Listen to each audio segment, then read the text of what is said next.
పాకిస్తాన్‌కి అయితే ఒకటే భయం. ఏంటంటే సర్జికల్ స్ట్రైక్స్ చేస్తారా? ఇక్కడ సమస్య ఏంటంటే సర్జికల్ స్ట్రైకు వాళ్ళు చావడం, గతంలోనూ చచ్చారు, రెండోసారి ధ్వంసమైంది. అంతకుముందు యుద్ధాల్లోనూ ఓడిపోయారు. అంతా తెలుసు వాళ్ళకి. భారతదేశం మీద గెలవడం పాకిస్తాన్ జీవితంలో అసాధ్యం. భారతదేశంలో ఉన్న ప్రజలందరూ కట్టకట్టుకుని గాండ్రించి ఉమ్మేస్తే గనక వరదల్లో కొట్టుకుపోయే దేశం అది. అట్లాంటి దానికి తెలుసు దాని సత్తా. కానీ అక్కడ ప్రజలకి తాము వీరులుగా చూపించుకోవాలి, హీరోలుగా చూపించుకోవాలి, గొప్పవాళ్ళ కింద చూపించుకోవాలి. అందులో భాగంగా జరిగేటటువంటి ప్రక్రియ ఇప్పుడు ఇట్లాంటి తీవ్రవాదానికి ప్రోత్సహించడం. ఇప్పుడు సమస్యల్లో ఏంటంటే ఖచ్చితంగా భారత్ రిటాలియేషన్ అటాక్ చేస్తే అది ఏ రూట్లోనో తెలియదు. భూమి మీద చేస్తుందా, గాల్లో చేస్తుందా, నీళ్లలో నుంచి చేస్తుందో తెలియదు. చేయడం ఖాయం. చేసిన తర్వాత వాళ్ళ ప్రజలకు ఏం చెప్పుకోవాలి? అసమర్థ ప్రభుత్వంగా మిగిలిపోతుంది.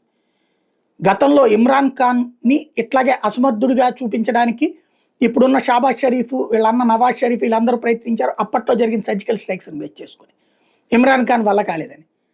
ఇప్పుడు వీళ్ళ హయాంలో జరిగితే రాజకీయంగా ఎదురు దెబ్బ. అసలే ఇమ్రాన్ ఖాన్కి వీళ్ళకంటే బలం ఉంది. ఈ నేపథ్యంలో కొట్టుకు చేస్తున్నారన్నమాట.